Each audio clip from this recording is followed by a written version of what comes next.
So maybe we should start. So welcome to the Picture Language Seminar. It's a great pleasure to have Kaifeng Bu here.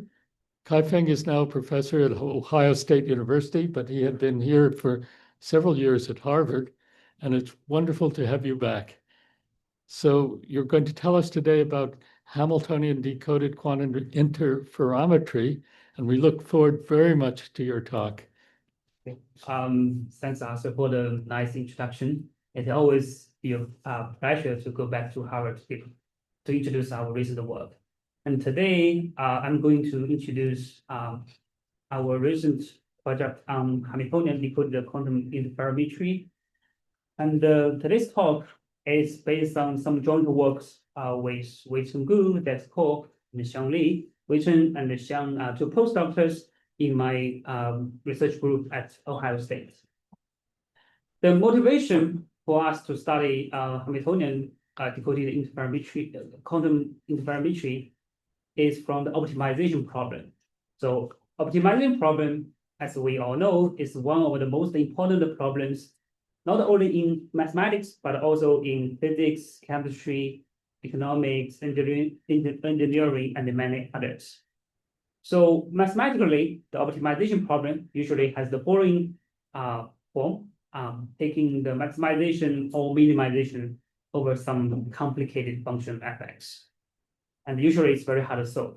For example, in physics or chemistry, people are interested in finding the ground energy of some complicated Hamiltonian. And usually it is very difficult because the algorithm to find the ground energy or the global minimum will always get stuck in some local minimum. So we may not be able to find the global minimum. So another famous example of such optimizing problem is the famous traveling salesman problems. The traveling salesman problem is asking like given a list of cities, and we know the distance between each two cities, and we starting from some city, and we are required to visit each city exactly once. So what's the optimal path? So this is known as the traveling salesman problem, as we know, and we know it is very hard. So for such hard optimization problem, people would like to find some quantum algorithm for such optimization problems. So the first well-known example is Grover's algorithm. So Grover's algorithm is trying to find some solution, like find some solution x equal to w, such that f w is equal to 1. And for other variable x, the function value is equal to 0. So the Grover's algorithm is trying to using some quantum oracle and the diffusion operator, and to repeat this two process again and again to try to find this targeted solution. So this is the first known quantum algorithm for optimization. And the second example of quantum algorithm for optimization is the quantum adiabatic computation, or quantum adiabatic algorithm. So usually we are interested in some complicated Hamiltonian. So we call it the target Hamiltonian. And this target Hamiltonian may encode some optimizing problem or hard problem that we are interested in. So the solution, so the ground state of this target Hamiltonian is corresponding to some solution of the optimization problem. And to get such ground state, we start with some simple Hamiltonian, and we initialize the system into the ground state of this simple initial Hamiltonian. And then the system then the system evolved adiabatically. So the system remains in the ground state of the Hamiltonian. So at the end of the evolution, the system will be in the ground state of the target Hamiltonian. So we found the solution of the problem we're interested in. So this is known as the quantum adiabatic algorithm, because like SAS also make a great contribution to this part of quantum computation, well, they show it is equivalent to the standard quantum computation. And one of the authors is right here. Yes. Yes. Yeah. And in recent decade, people are developing a variational method to find this kind of grand energy. So we started with some simple quantum state, which is the product of zero state. And then we apply some parameterized quantum circuit. And then we measured the Hamiltonian on the output state. And the output state is a parameterized quantum state. And then we use some classical processing to update the parameters, like the gradient descent.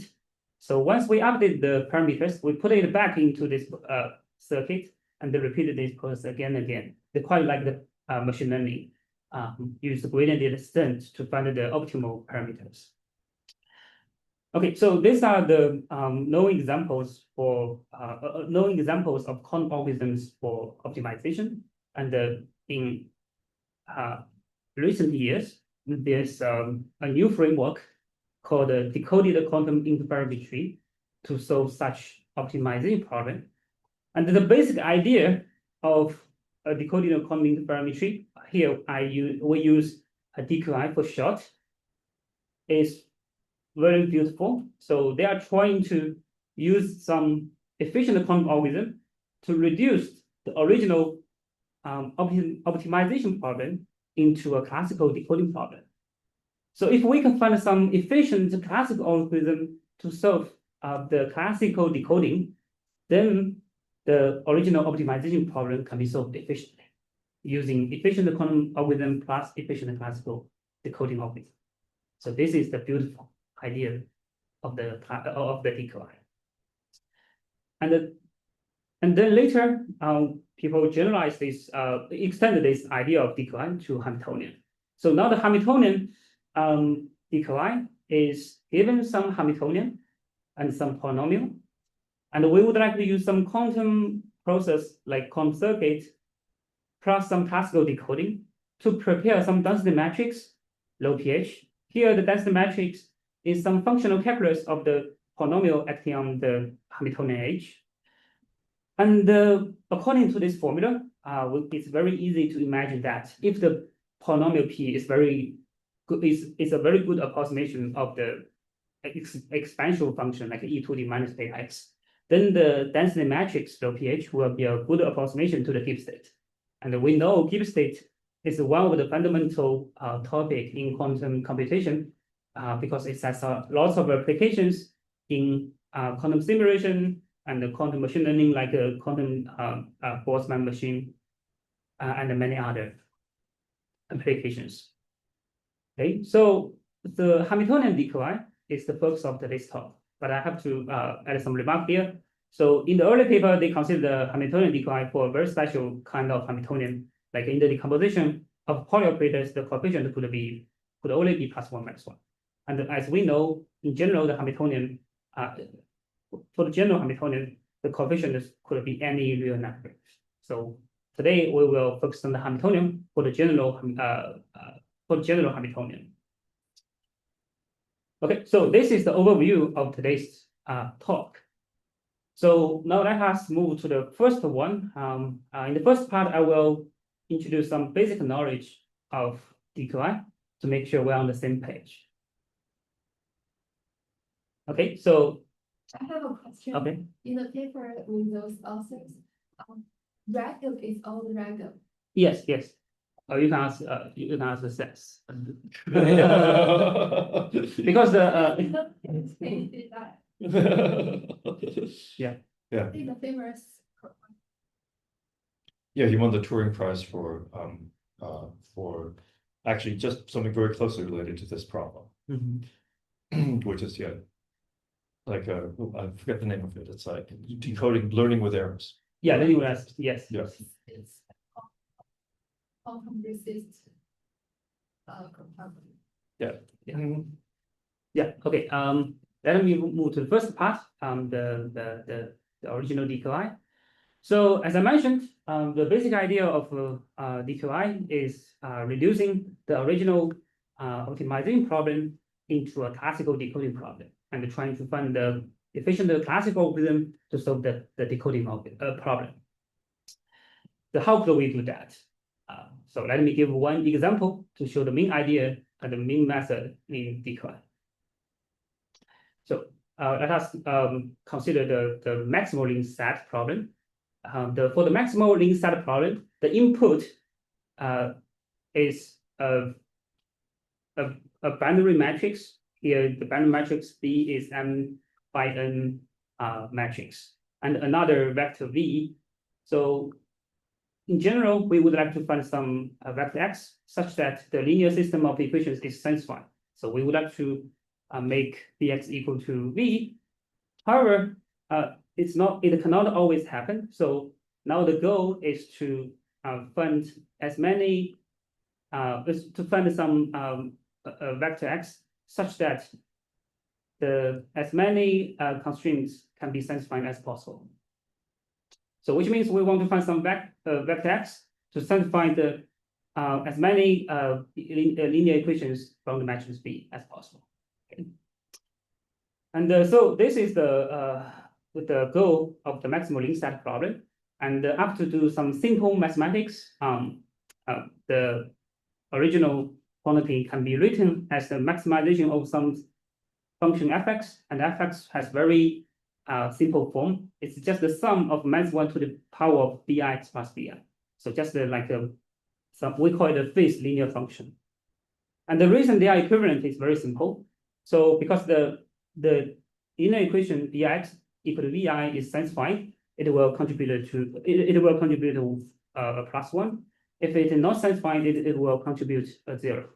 So similarly, for the phase linear function, if bix equal to vi, so the phase linear function will contribute +1. If it is not satisfied, it will contribute -1. So up to some constant, so they are equivalent. So this is special for F2. FP, you can also do the similar things. Yeah. So here we consider F2.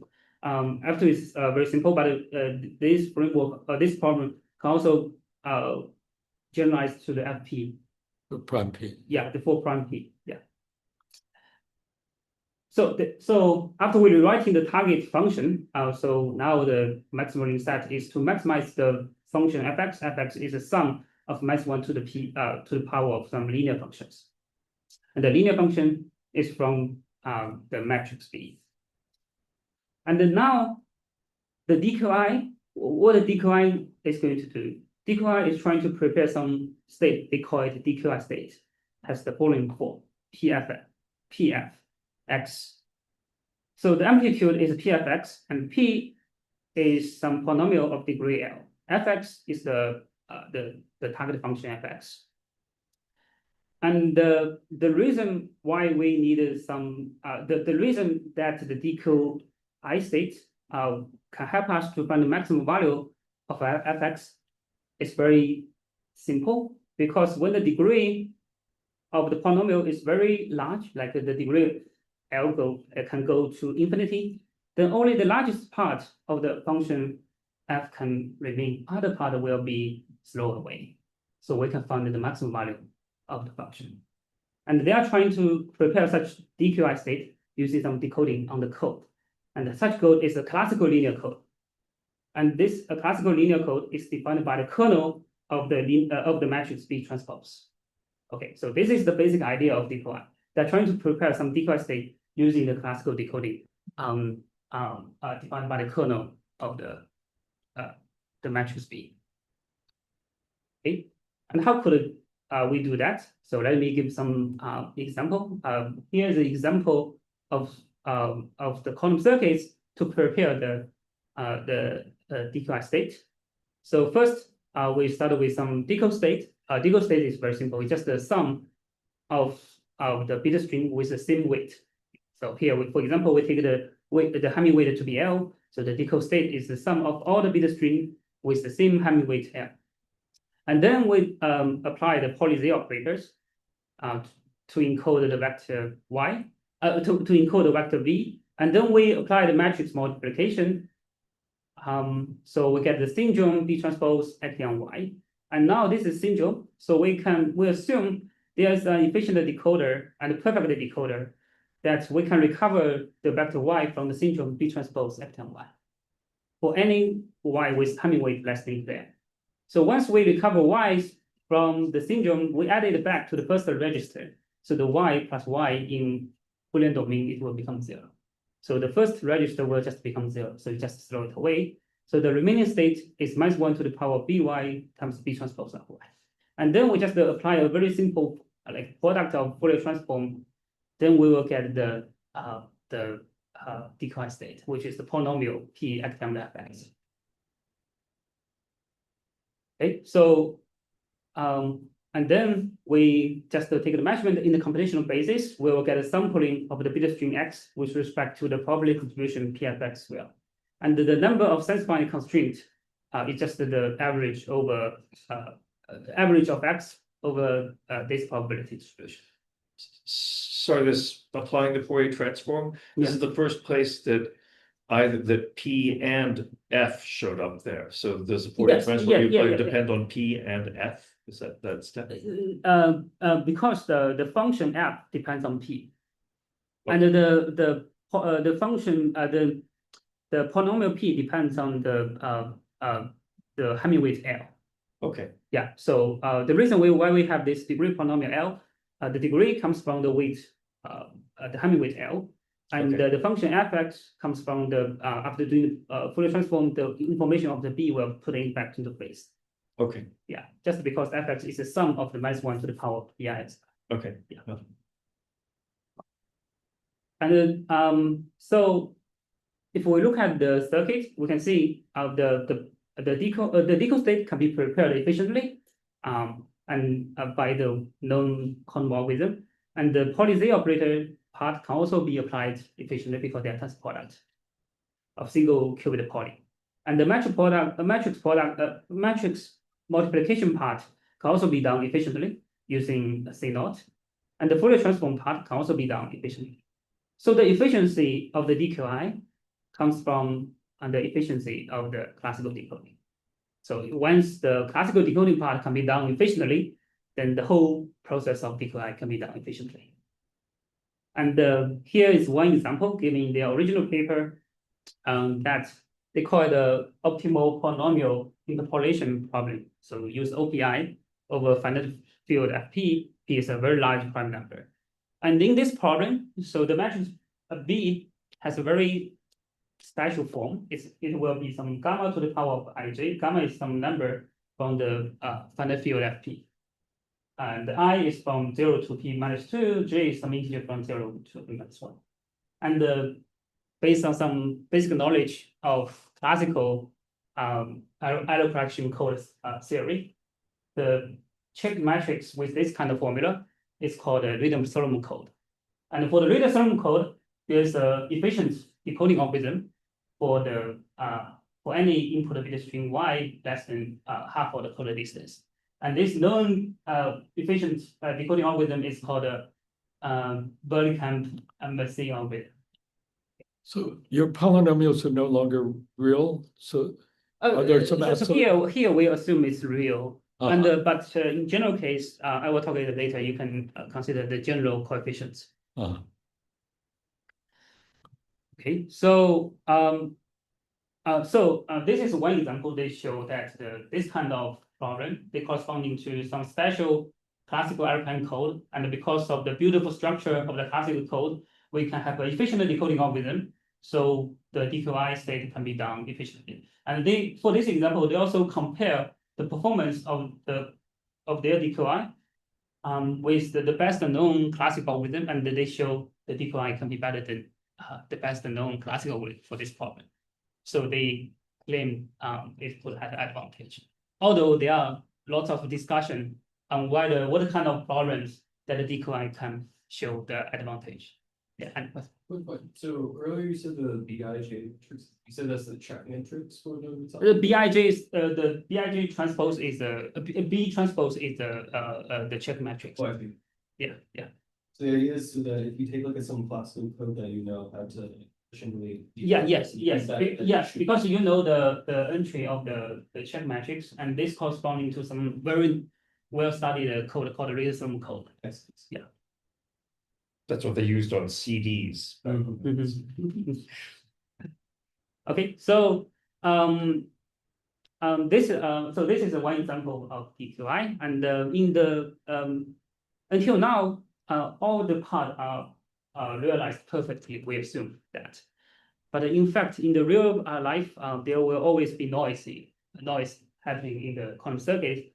So in one of our work, we consider what will happen if there's some noise happening in the circuit of the DQI. So here we consider a very we consider the single depolarizing noise as a noise model for the noisy DQI. And for simplicity, in here we consider all the noise happened at the end of the circuit before the measurement. So here we assume the noise rate is P, which means with probability P, the information will be destroyed. And with probably 1 minus P, the single qubit state will be preserved. And then we found that the number of the average number of satisfying constraints in this noisy model is equivalent to the number of satisfying constraints in the noisy model, but up to some coefficient, and this coefficient is 1 minus P to the power of the weight take average. And usually, what does it mean? It means the performance of the noisy DQI will exponentially decay with respect to the weight of matrix B. So if you want to if we want to keep the performance of the DQI in the noisy setting, so the weight of the matrix B should not be large, which means we need a sparse matrix B. So which corresponding to LDPC, classical LDPC code. Okay, so this is some argument to show why why the sparsity of the matrix B is necessary for the noisy DQI. Okay, so this is the part of DQI. So why this part can why the original DQI can be related to the Hamiltonian? So now let us move from the original DQI to the Hamiltonian DQI. And so remember the original DQI, we can rewrite the target function into the Pauli formula. So remember that the original function is just a sum of some -1 to the power of linear function. And if we construct some Hamiltonian HF, which is the sum of which is the summation of some Pauli z to the power of bi times some sign +1 -1. So here the sign is -1 to the power of bi. Then the action of such a Hamiltonian acting on the computational basis x is exactly equal to fx. Okay. So then DQI just generating some sampling pointing to the pfx. Okay. Then in the following paper, they extend this DQI in the Hamiltonian form to a little bit more general case. They replaced the original Pauli z operator to any other Pauli operators, but the sign is still +1 -1. The coefficient is still +1 -1, the decomposition. And then the Hamiltonian DQI is trying to generate some tensor matrix, which is the functional calculus of pH square. So when you say Pauli, this is an arbitrary. You mean Pauli monomials? What do you mean? One single? Yeah, it means the Pauli string or Pauli monomial. Pauli string polynomial. Yeah. So, and as I said, if the polynomial P is a good approximation of the e to the minus beta x, then the low pH will be a good approximation of the Gibbs state. Okay, then how can I actually apply this HF on this X string? Physically, what happens? oh no, this is just a mathematical way to look I at see, it. I see. Yeah. In the original DQI paper, they actually use that circuit. Yeah, they use some circuit to realize they use some circuit to realize the PFX. Yeah. And how to realize the PFX? They use they encoded the degree of the polynomial to the decode state. Yes. And later in the second part of our work, I will talk about how could I put all the coefficients in the Hamiltonian and also the coefficient from the polynomial into a state? And then we will use that state to realize this P acting on Hamilton. Yeah, because I feel this is very different from what they have done in. So I'm interested. Yeah. So I will talk about it later. Yeah. So then, so in their paper, there's a open problem, which is a very natural problem. So how about the DQI, Hamiltonian DQI for the general Hamiltonian? So in the general, for the general physics chemistry Hamiltonian, the coefficients in the poly decomposition could be any real numbers. It could be beyond +1 -1. So this is the focus of our second part. How could we do the Hamiltonian DQI for the general Hamiltonians? So now let us consider the n-qubit Hamiltonian. So for the n-qubit Hamiltonian, for example, the Ising model or the Hubble model or Fermi-Hubble model up to the transformation to the poly basis. Or we could rewrite the Hamiltonian into the linear combination of poly operators. And then the goal of the Hamiltonian for this general for the general poly Hamiltonian is still trying to prepare the density matrix, which is the square of the functional calculus of the P on H, and the P is any degree L polynomial. And to do that, let me first introduce some basic knowledge of poly operators, which will be very important for my my following material. So the poly operators, here we focus on the qubit system, which is also true for qubit system. So for the qubit poly operators, we have two basic generators, poly X and poly Z. And any single qubit poly can be written as the power of poly Z and times the power of poly X up to some phase. So for example, the poly Y can be written as the I to the power of -1 poly Z times X. And for any two single qubit poly, when we multiply them together, if we change the order of the multiplication, they are equivalent up to +1 or -1 sign. And this sign is determined by the symplectic inner product of alpha beta and alpha prime, the beta prime. And this is the symplectic inner product, which means the symplectic inner product is defined by the following form. And then for the n-qubit poly, it is just the test product of single qubit poly on these n-qubit systems. And similarly, for any two n-qubit poly operators, when we do the multiplication, it is equivalent to changing the order up to a +1 sign. And the +1 sign is also determined by the symplectic inner product of the vector alpha, beta, and alpha prime, beta prime. So here we use the vector alpha. We use the vector alpha and beta as the symplectic representation of the poly operators. Because basically, this is some base representation of the poly operators. And moreover, if we ignore the phase, so when we do the multiplication of two poly operators, it's equivalent to another poly operators up to some sign. So if we ignore the sign or ignore the phase, then this corresponding to some group homomorphism of the symplectic representation, like alpha beta. Just the sum. When we do the multiplication of the two poly operators, then the output of poly operator, the vector is just the sum of the two input vectors. And there are some simple but interesting fact, like if we for this vector alpha and beta, for the symplectic representation vector alpha and beta, if we put it into if we consider the corresponding basis state, it's equivalent to the corresponding poly operator acting on the bare state, and they are equivalent to by some simple C0 and Hartmann gate. Okay, so there's some basic knowledge of poly operators, but there's one more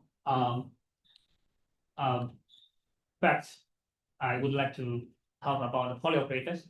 So because the poly operator is an orthonormal basis for all the linear operators acting on n-cubed system with respect to the normal with respect to the inner product defined by the trace. Then once for any linear operator, we can consider the corresponding Pauli coefficients. This is in fact the corresponding, we can call it the quantum Fourier coefficient, because when the operator is diagonal, which means it is a diagonal operator, then the Pauli coefficient is just the corresponding to the classical Fourier transform, which means in the quantum Fourier transform, the basis state we take the coefficients is the Pauli operators. And then when we reduce it to the classical case, the basis is just the phase linear function. So then in the classical Fourier transform, the classical Fourier coefficient is just the inner product between the given function and the phase linear function. So here, the quantum Fourier coefficient is just the inner product between the given operator and the Pauli operators.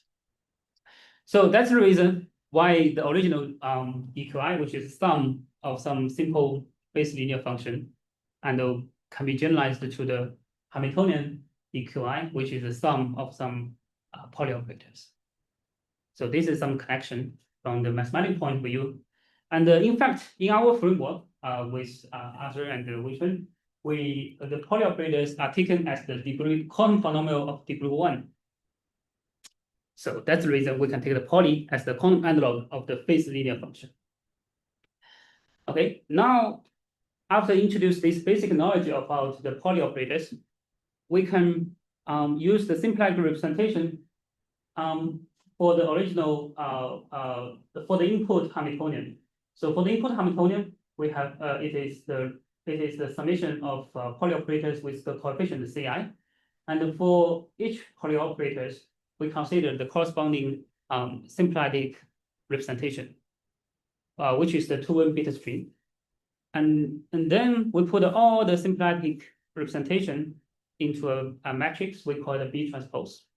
Then we consider, similar to the previous case, we consider a classical linear code, which is the kernel of this matrix.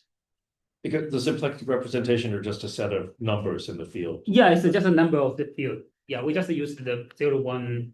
Right. Yeah.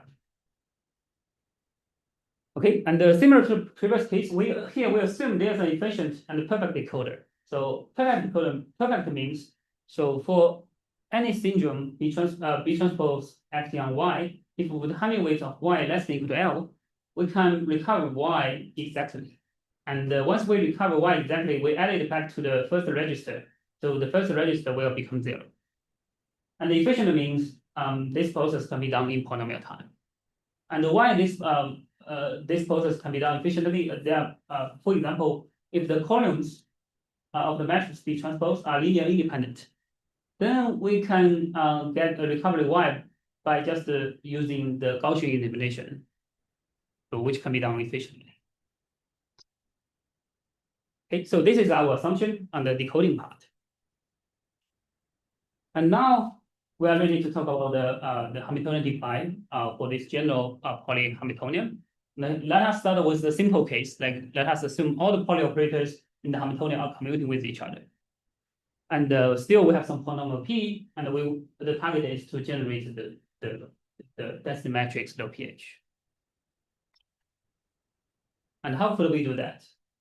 So we need to we need to have some step 0 to rewrite the functional calculus pH. So the px is a degree L polynomial. So we have the coefficients aj, and the functional calculus pH is just to replace the variable x by the Hamiltonian h. So the functional calculus pH is still a linear operator. So of course we can rewrite it into a Pauli in the Pauli basis. And here, because it's commuting, all the Pauli operators showing up in the Hamiltonian are commuting with each other. There is an easy way to rewrite the Pauli operators and rewrite the operator pH into the Pauli basis. So here, the pH is written as the summation of wy times the Pauli operator p to the power of y. So p to the power of y vector y is some notation to denote p1 to the power of v1 times p2 to the power of y2 blah, blah, PM to the power of Y. This is just the notation. And the W, sorry. So this looks like you're getting to higher Fourier analysis. Yes, not really. It's just like this is not higher. It's like the quantum Fourier. Yes. And but the coefficients Wy will be a little complicated because we need to put all the information, all the message from the polynomial, like the coefficient Aj, and also message all the information from the Hamiltonian, like the Shi, into this coefficient. Just like Livian asked, how do we put all the information into one part? So here we just put all the information from the Hamiltonian and from the polynomial into this coefficients. Okay, so this is the first step. We need to rewrite the functional calculus pH, and once we do that, we can start our process for the Hamiltonian decoding for this Hamiltonian. So we just prepare some reference state to encode all the information we need from the functional calculus. So as we rewrite the functional calculus into the Pauli decomposition like this formula, so all the information we need is the coefficient Wy and the vector Y. So we just prepare some reference state, Wy times the vector Y. Of course, after some normalization. And the second step, once we have all the information, so we prepare another 2n-qubit system, and then we apply the control Pauli operators from the first m qubit to the Bayer state. And as I mentioned, the Pauli operator acting on the Bayer state is equivalent to the syndrome, the symplectic representation of the corresponding Pauli operator. And the symplectic representation of these Pauli operators is exactly the B transpose acting on Y. So which is the syndrome of the vector Y in the code, in this code. So then the next step is we just decoding. So because this is a syndrome, B transpose acting on Y, so we can use some classical decoding algorithm to recover Y and add it back to the first register. So the first register will become 0. So we just throw it away. So the remaining state is this form. And recall that this is exactly what we want, because this is exactly the formula of pH. So we just get the pH acting on the Bayer state. Somehow you can think about this is some generalized Choi state for the operator pH. And then after the partial trace, we get the target state we want. Okay. So this is the process for the commuting case. And let me draw the corresponding quantum circuit, which is very, very simple. So you prepare some Bayer unqubit, two unqubit Bayer states and the reference state. And then you apply the control Pauli from the reference state to the Bayer state. And after that, we do the classical decoding for the classical linear code defined by the kernel of B transpose. And then finally, we just do the partial trace. Sir, where do you use exactly the commutativity of the Pauli terms again? Sorry, can you repeat? Where exactly do you use the commutativity of the Pauli terms again? Oh, yeah. The reason we use the commutativity because we can write the original pH into this simple form, p to the power of y. We don't need to care about whether pi, pj are commuting. If pi, pj are not commuting, then the multiplication, the order of multiplication of the Pauli operators matters. Oh, yeah. So this is actually very similar to the original DQI case you just had. Yes, yes. I will mention that you will see the difference. Okay. So the original DQI is preparing. It's just the not only original DQI, also for the Hamiltonian DQI for the +1 - sign. They do not use the reference state. They just use the reference state is very simple in their case. It's just the decode state because it's the contribution from all the Pauli operators are the same. But here, as I mentioned, we need to prepare the reference state, which include all the information like the coefficients from the polynomial and also the coefficient from the Hamiltonian. Well, how can you efficiently prepare this one? Yes, good. This is what next thing I want to see. So if we look at this process, we can see the Bayer state, the 2n-qubit Bayer state can be prepared fairly efficiently, and the control Pauli part can be prepared fairly efficiently.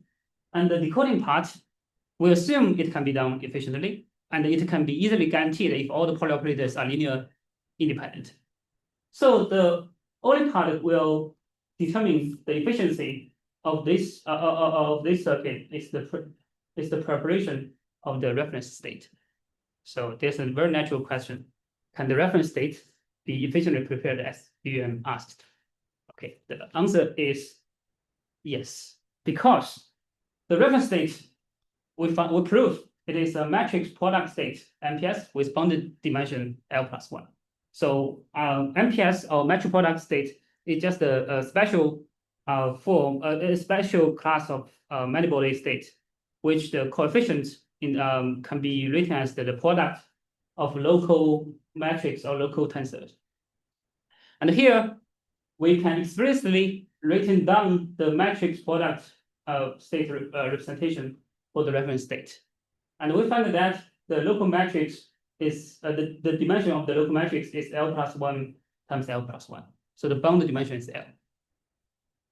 And once we know the bounded dimension of matrix product state, then there's some standard quantum algorithm to prepare such matrix product state. And we know this reference state, which is MPS, can be prepared in time m times poly M. So the L it usually will less than equal to like will be on the same order like n. Yeah. So this result guarantee that our reference state can be prepared efficiently by this matrix product state format. So now for the commuting case, as I just showed, the reference state can be prepared efficiently, and we assume the classical decoding part can be done efficiently. So these two parts can guarantee that we can prepare the target density function efficiently. Okay, so this is for the commuting case. And here, as I mentioned, we always assume the classical decoding part can be done perfectly and efficiently. And efficiently can be guaranteed by, for example, the linear independence of the Pauli operators. But what will happen if the decoding part is imperfect? So what is the matrix product state representation for this decay state? It seems that you must. Decay state is a special case of the MPS state. Yeah, but the decay state, the reason decay state will show up in their original work, as I just mentioned, because they consider plus and minus sign, but the plus and minus sign can be absorbed into the Pauli operators, so it does not matter. So which means the contribution of each Pauli operators or the contribution of each linear system are equivalent. But in the real optimizing problems, the constraint, the contribution from each constraint will be different. For example, the cost to travel from Boston to New York is different from the cost from Boston to Columbus. So we have to consider weights. Okay, so let me continue. So here, what will happen if the decoding part is imperfect? So here, imperfect means we have some small constant epsilon. So with 1 minus epsilon, with probability 1 minus epsilon, we can recover y exactly. But there are still some small probability, like epsilon, will get the wrong vector y. So then we found that even under the imperfect decoding, the output density matrix is close to the perfect output up to some small distance, 2 square epsilon in trace distance. So which means this protocol is robust to the imperfect decoding. Okay. Okay, so this is the part for the commuting case. And now let us move to the completed part, the non-commuting case. So for the non-commuting case, it is quite complicated. So the first thing I need to introduce is some terminology called a commutation graph.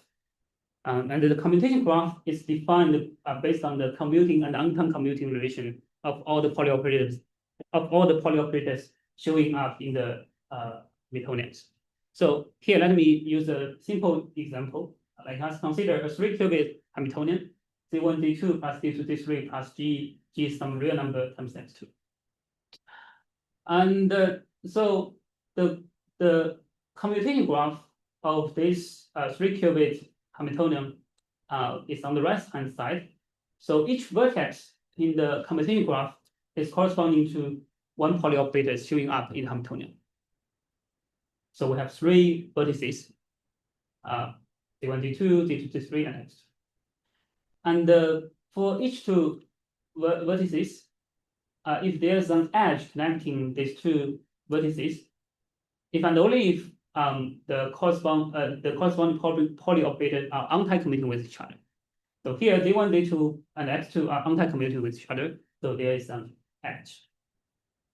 If if 2 vertices, for 2 vertices, if there's no edge, if the corresponding Pauli operators are commuting with each other.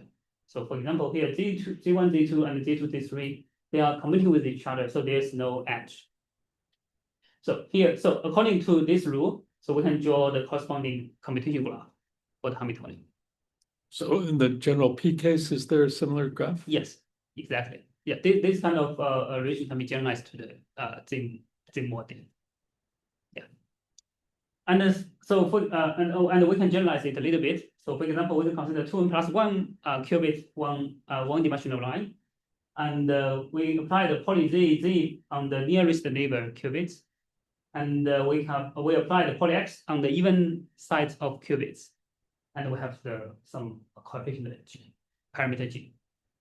Okay, so this Hamiltonian is quite similar to, but different from the well-known like 1D transport field Ising model, because here the Pauli X only acting on the even side of qubits. And then we can draw the corresponding commutation graph for this Hamiltonian, and it's just the n repetition of the above simple commutation graph. So it's very easy to check.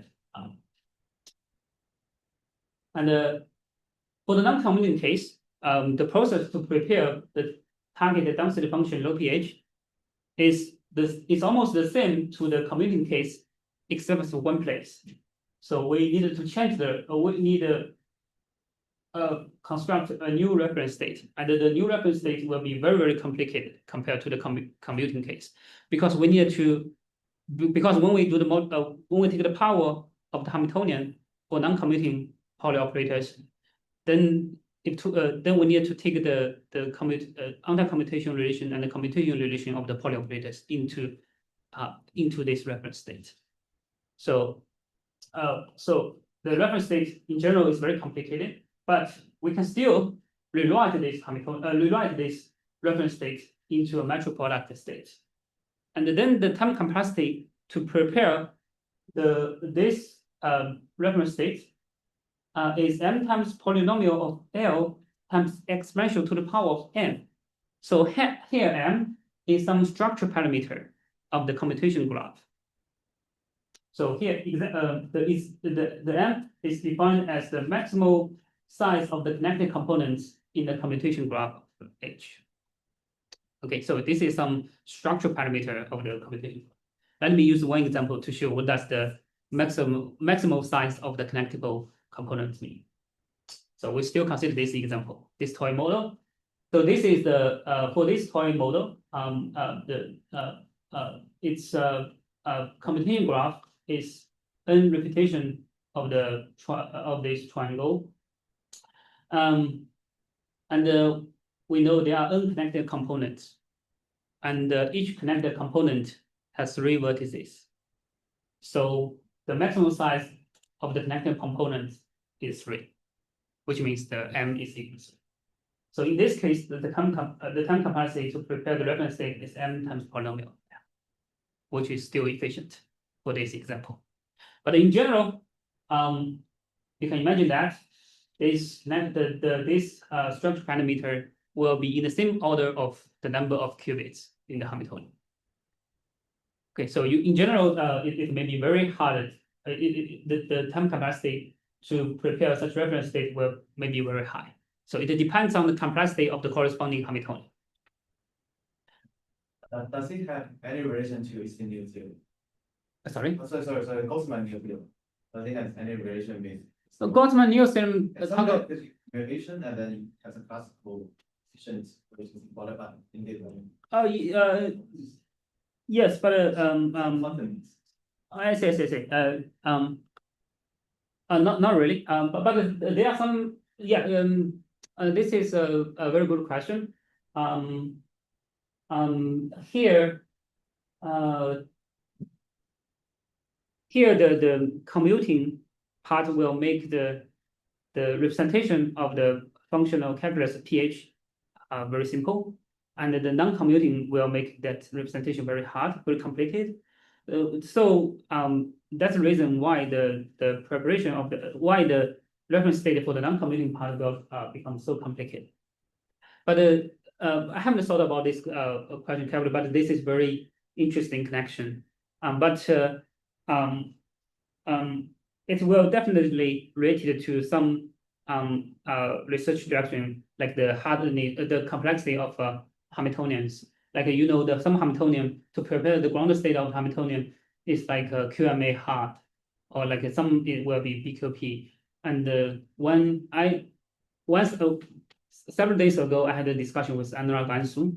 We would like to figure out like what's the connection between the hardness, what's the connection between the hardness to prepare the ground state, to prepare the reference state in the Hamiltonian decline to the hardness of the Hamiltonian complexity, like the QMA, complete, this kind of things. But aren't QMA complete Hamiltonians? There's some like local examples, so this should be a constant, or like I guess n. Yeah, so it should be n, and so according to my current knowledge, so for the local Hamiltonian, like 3 or 5 local Hamiltonian problems, like we can guarantee, we can take some example to guarantee the linear independence of the Pauli Hamiltonians. So we don't need to care about the infinite decoding part. And so the only part we need to care about is the commutation relation, the commutation graph from the Hamiltonian. So we would like to know what's the hardness of the to prepare the ground state for this local Hamiltonian, and the hardness to prepare the reference state. Maybe they are equal or equivalent, but we don't know. We don't have the answer yet. Okay. So this is for the non-commuting case. And you can find more details, especially for the general Hamiltonian, how to do that in our paper. And then now, at the end of the talk, I would like to talk a little bit about how to use this Hamiltonian decline in the application of the Gibbs state preparation.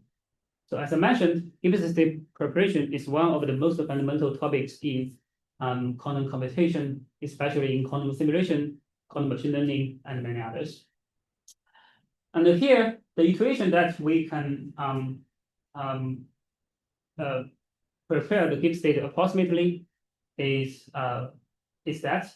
So because the output density matrix is just the square of the functional calculus of pH. So if the polynomial P is a very good approximation of e to the minus beta x over 2, then the output state will be close to the Gibbs state. And let me give you an example to show this kind of idea can hold exactly. So for example, we still consider this toy Hamiltonian. So we can choose some polynomial P with degree less than some constant times the absolute value of G times beta and n. Beta is inverse temperature. Plus some constant times logarithm of 2 over delta. Delta is some approximation parameter.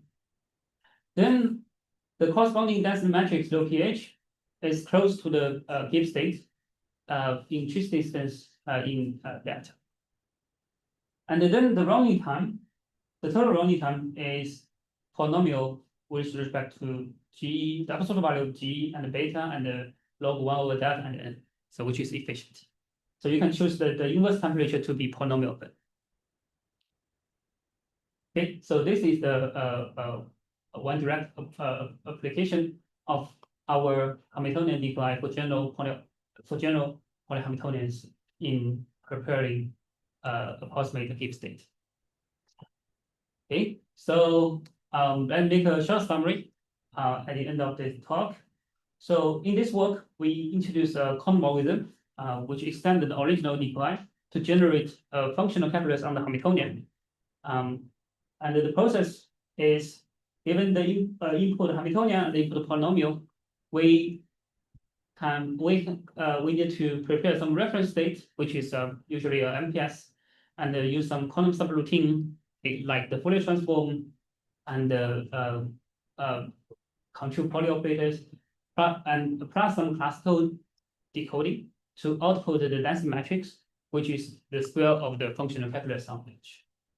And of course, there are future directions to explore. For example, as I mentioned, for the non-convenient case, the current time complexity is the best known algorithm to prepare the reference state, but we don't know if it is optimal. So one way is to show there are better way of more efficient algorithm to prepare the reference state for the non-convenient case, or we can use some complexity argument to show it's very hard to prepare it. And also, we are interested in finding more applications in using this Hamiltonian DQI. So I think that's all I would like to talk today. Thank you so much for attention. So thank you, Kaifeng, for a beautiful talk. Maybe there's some questions. We had a lot of questions. Yeah, so we don't expect this method to be able to, prepare the Gibbs state for large beta, so very low temperature state. Yeah. When the Hamiltonian H, encodes some hard problem, Mhm. an NP-complete problem, or for that matter, a quantum computation. So where you were talking about this, it sounded like it was just efficient all the way around. So what breaks down? Oh yeah, yes, there are two parts will restrict the efficiency. The first part is the efficiency of the classical decoding. Right. So because not all because the original DQI or the Hamiltonian DQI is trying to reduce the original task to some decoding problems. So but finding the efficient algorithm or finding the efficient algorithm for the classical decoding algorithm is still a bit hard in the worst case. So this is the first hard part where the hardness from. The second part of hardness is the reference state. So in the original DQI, they don't have this kind of problem because the original DQI, the reference state is the decode state, and the decode state can be prepared efficiently. But here, the reference state in general is the MPS, but the boundary dimension will depend on the structural parameter, the computation graph. And in general, the computation, this structural parameter will be very huge. That's the second part where the hardness will from. So I think, although I talk about efficient, it's just for some special example, these two parts could always be efficient. For example, in the Hamiltonian case, the classical decoding part can always be efficient if you can guarantee that the poly operators are linearly independent. Okay, and but there's even in this case, even the poly operators are linearly independent, there's still a problem like how could we prepare the reference state efficiently. Yeah, that's the reason. Like that's the reason I mentioned that. As I mentioned, the efficient classical decoding part can be easily guaranteed if we assume the poly operators are linear independent. And so we can consider a family of like Hamiltonian such that all the poly operators are linear independent. Then the hardness to prepare the ground state of such Hamiltonian, how is it related to hardness of preparing the corresponding reference state? Yeah, I think this will give some the hardness of the ground state preparation for this kind of Hamiltonian will give some implication, like the hardness on preparing the reference state. And also, even we talk about the classical DQI paper, we talk about it is better than the classical algorithm. It's not like a theoretic guarantee that it's better than all the classical algorithm. It's just that it is better than the known classical algorithm. So there's still an argument on whether there's like whether there exists some quantum advantage for the specific problems people are interested in. So for example, the set problem, for the maximal cut problem, for other graph problem. And it has been, so there's some argument. For example, for the maximal cut problem, for this special problem, people have shown there's no advantage for the by decode. Yeah, I think it depends on the problem. People are interested. So does that answer your question? Yeah, that does answer my question. There's several things that can go wrong. Yeah. And I mean, I guess both the decoding and the reference state preparation. And so, I mean, in both might contribute for failing to be able to have an efficient algorithm for doing a general problem if the problem is hard. Yeah. So regarding the reference state preparation, so the argument for the commuting case was that the MPS state has a lower dimension. Yeah. And then for the non-commuting part, you also use the same argument, but that's an upper bound. So do you believe that sort of MPS is a natural candidate? Because there exists, right? Cluster states that are easy to prepare, but their one dimension is really large. Yes, that's the reason I mentioned like how we want to connect it to the hardness of preparing the ground state of some complete Hamiltonian, like local Hamiltonian, like pure Hamiltonian. So we want to use this kind of connection, although we haven't built it, but we want to build this kind of connection to give some theoretic guarantee that the hardness of preparing the reference state is equivalent to prepare some ground state of some complete Hamiltonian.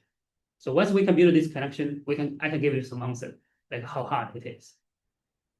But so far you've only considered MPS. Yeah, so far we only use the MPS argument. Yeah, because we want to show even for the non-commuting case, for some special Hamiltonian, if the corresponding commutative graph is very simple, then we can still have efficient algorithm to prepare it. Yeah, you are right. So the MPS form can only give you an upper bound, but we don't know if it's optimal.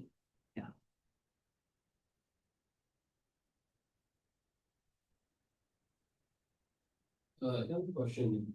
So the sort of fundamental idea behind how this algorithm is working is that you're trying to encode the problem into like a classical code, which then you want to like decode. Yes. Is there sort of like using the fact that if you like vectorize the Pauli set as like representation, like Yes. strings, is there any way that you can like almost think about this with quantum codes as well? Because you're trying to like exploit the symmetry that exists between them. There's like a more natural symmetry.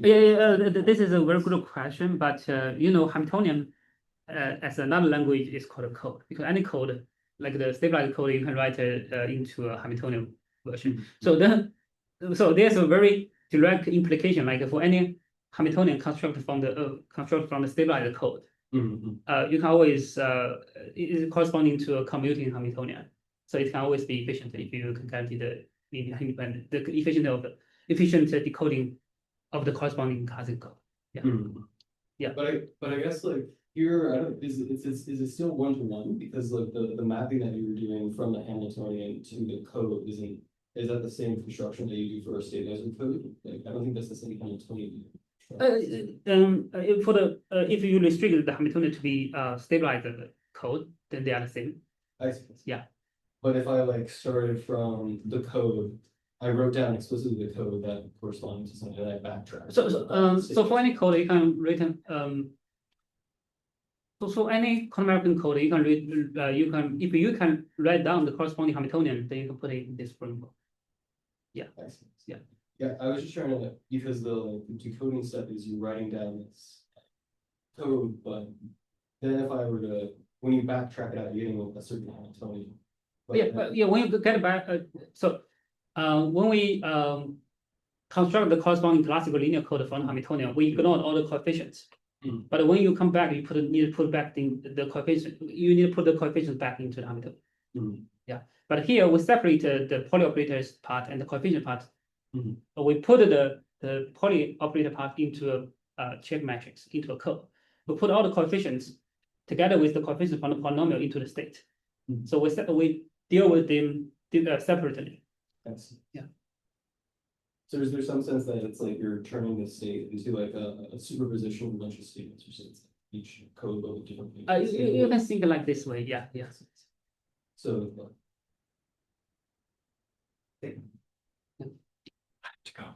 Nice talk.